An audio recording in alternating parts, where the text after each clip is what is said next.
আসসালামু আলাইকুম বন্ধুরা, আজকে আবারও চলে এলাম আর একটা নতুন ভিডিও নিয়ে।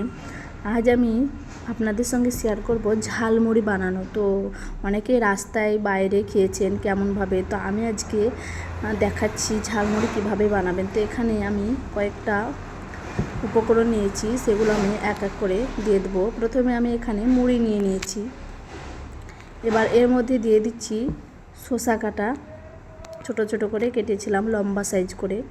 তো আমি যেই সাইজভাবে কেটেছি আপনারা চাইলে অন্য রকমভাবেই কাটতে পারেন।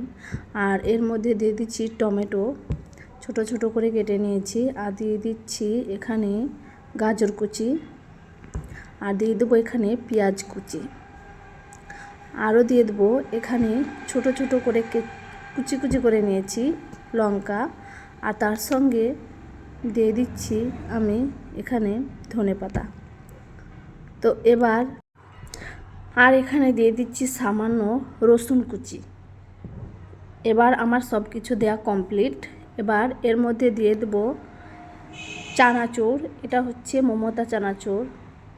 আর এখানে দিয়ে দেবো ডাল চানাচুর দিয়ে দেবো। আর দিয়ে দিচ্ছি লবণ। এবার দিয়ে দেব জিরের গুঁড়ো, দিয়ে দেবো ধনে গুঁড়ো, আর একটুকু লঙ্কা গুঁড়ো, আর দিয়ে দিচ্ছি এর সাথে তেল।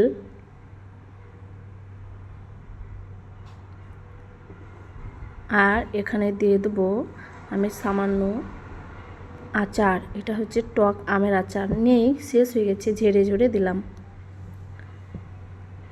তো এবার এর মধ্যে উপর থেকে চানা দিয়ে দেবো। এবার এগুলো একসঙ্গে ভালোভাবে মিক্স করে নেব। তো দেখতেই পাচ্ছেন অনেকেই বাইরে মানে ঝালমুড়ি কিনে খান, তারপরে রাস্তায় কত বিক্রি হয় দিয়ে পাওয়া যায় দিয়ে খান। তো অবশ্যই এরকমভাবে একবার বাড়িতে আপনারা ট্রাই করবেন।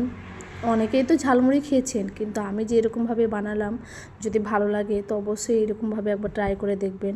আর যদি ভিডিওটা ভালো লাগে তো সবাইকে শেয়ার করবেন, আর আমার পাশে থাকবেন, আর আমাকে সাপোর্ট করবেন।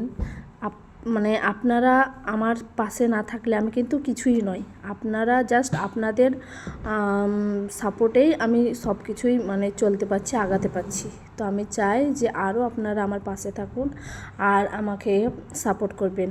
আর ভিডিওটা যদি ভালো লাগে তো অবশ্যই সবাইকে শেয়ার করবেন। এই যে কত সুন্দরভাবে আমি ঝালমুড়িটা বানিয়ে দিলাম। আবার আমি আনার চেষ্টা করব নতুন নতুন আর একটা করে ভিডিও। তো আপনারা পাশে থাকবেন আর আমাকে সাপোর্ট করবেন। আমি অবশ্যই আর একটা নিয়ে আসবো। ভালো থাকবেন, সুস্থ থাকবেন। আল্লাহ হাফিজ।